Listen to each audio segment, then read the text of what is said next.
Shooting a documentary about car culture in the UK, and I need a second driver. You've made a name for yourself, and it would be great to have you aboard. It's simple. You drive, I tell the story. Let's do it.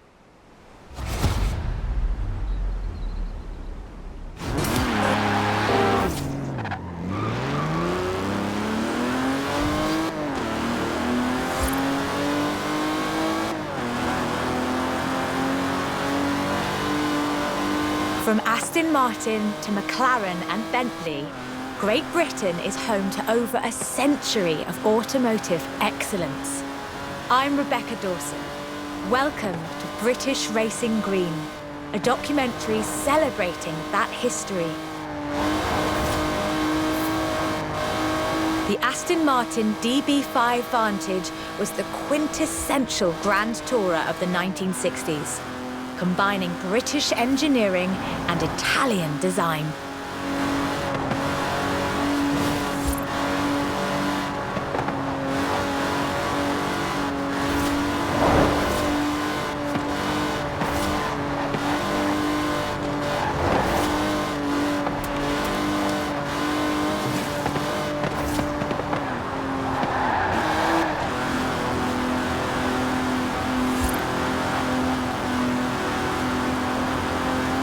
The Vantage featured side-draft carburettors and a refined camshaft profile, capable of a blistering top speed of 162 miles an hour in 1964.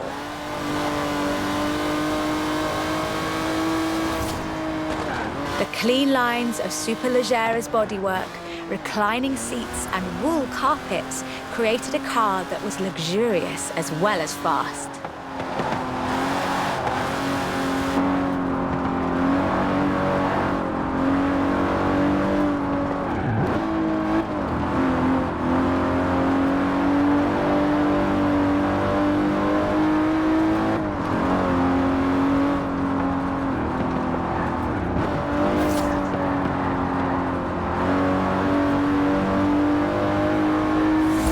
This car would form the basis for the DB range, with later cars improving on the design in many ways. But none would ever achieve the sheer iconic perfection of the Vantage. In 200 meters, turn left. Turn left. For all of its beauty and engineering perfection, only 65 of these beautiful machines would ever be built. If you own one, you own a piece of British history.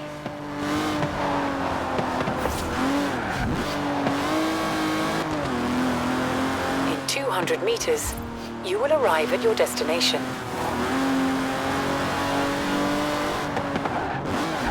The silver DB5 would be immortalized in half a century of cinema. The classic Aston Martin.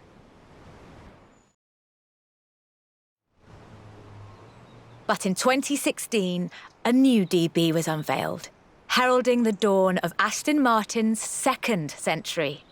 The DB11 is the first production turbocharged Aston Martin. But is it a worthy successor to that legacy? The short answer is yes. It's bold, responsive, and agile, with perhaps the best GT chassis in the world. And listen to it.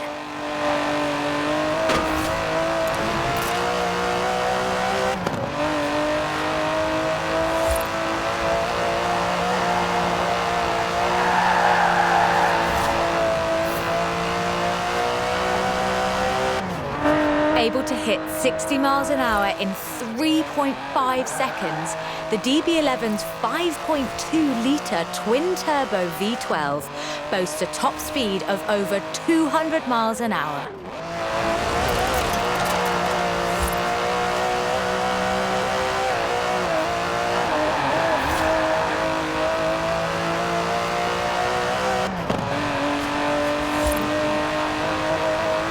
The DB11 is not the fastest car in the world, but then it's not trying to be. It's sophisticated, effortless luxury. It's an Aston Martin.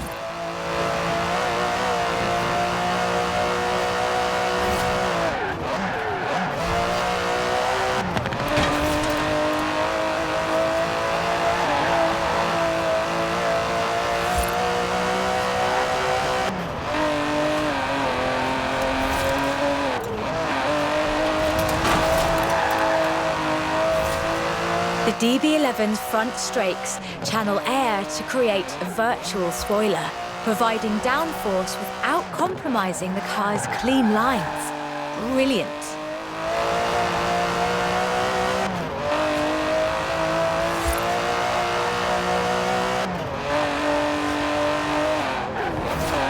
Most importantly, I think, the DB11 proves that Aston Martin is ready for another century of beautiful cars.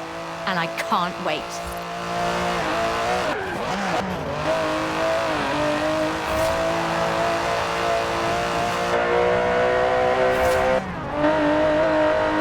Beautiful as they are, Aston Martins are only one of many. Let's see what else is out there.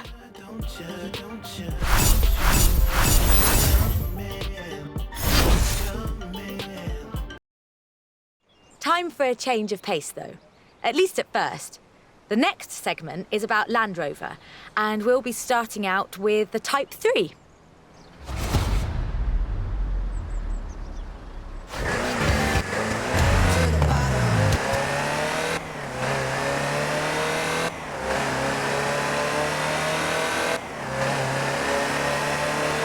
Land Rover, the British sports utility vehicle. But before that, they were actual utility vehicles. Solid, tough trucks, unstoppable over almost any terrain. In 400 meters, turn left. The Land Rover Type 3 marks the point where that shift begins, and we'll be looking at what that meant.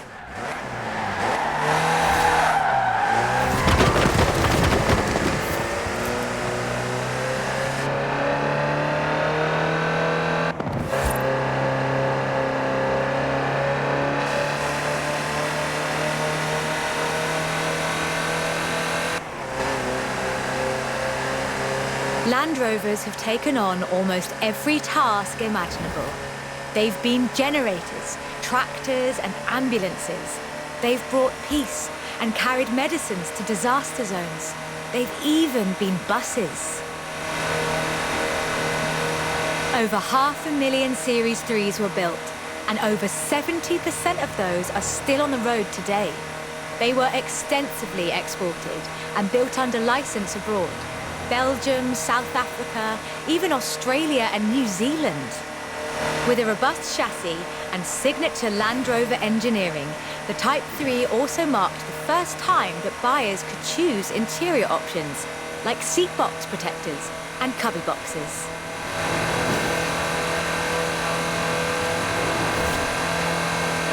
That trend continued, and by 1982, Land Rover were offering the county spec Type 3.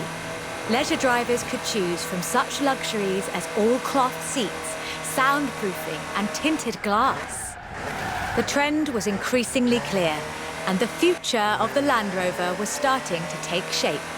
If you squinted, you could already see the shape of the first sports utility vehicle, the Range Rover.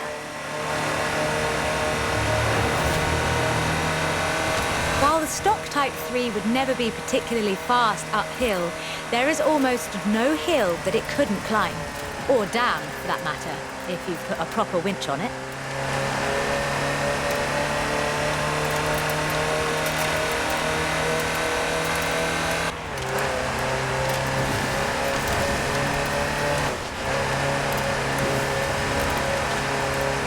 In 1978, a Series 3 was custom built for Her Majesty Queen Elizabeth II.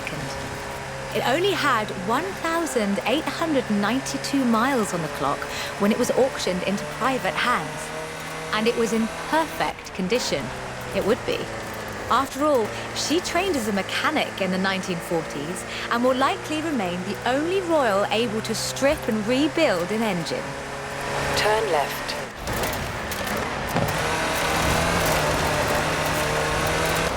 In 200 meters, you will arrive at your destination.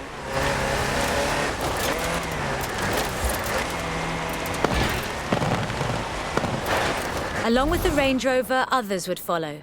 Discovery, Defender, and the Freelander. Each a more sophisticated and enjoyable utility vehicle. But none of them were a replacement for the Type 3.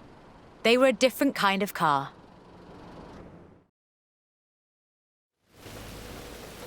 The Type 3 was arguably the first sports utility vehicle, an evolution of the design that would lead ultimately to this.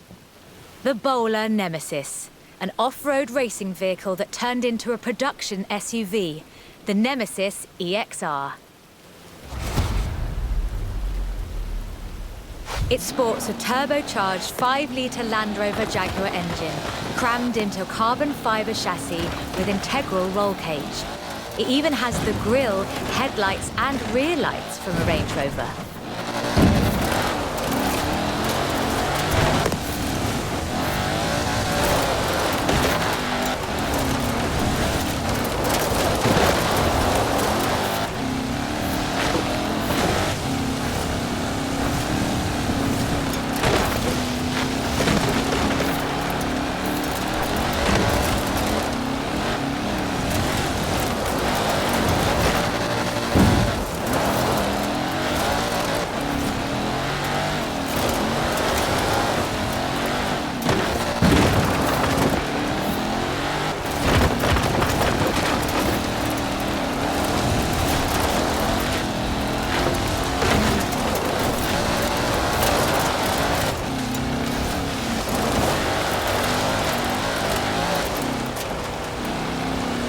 Fully independent suspension design and a 415-litre racing fuel cell allows the Nemesis to take on the longest Dakar stages.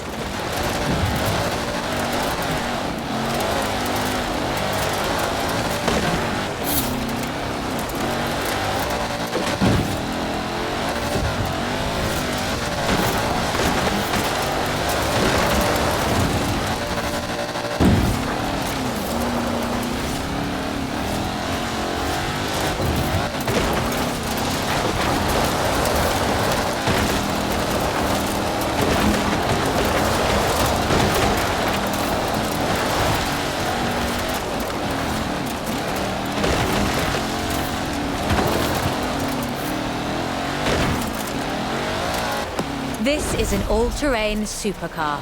That's the only fair. That's what you get when you build an SUV with Land Rover DNA.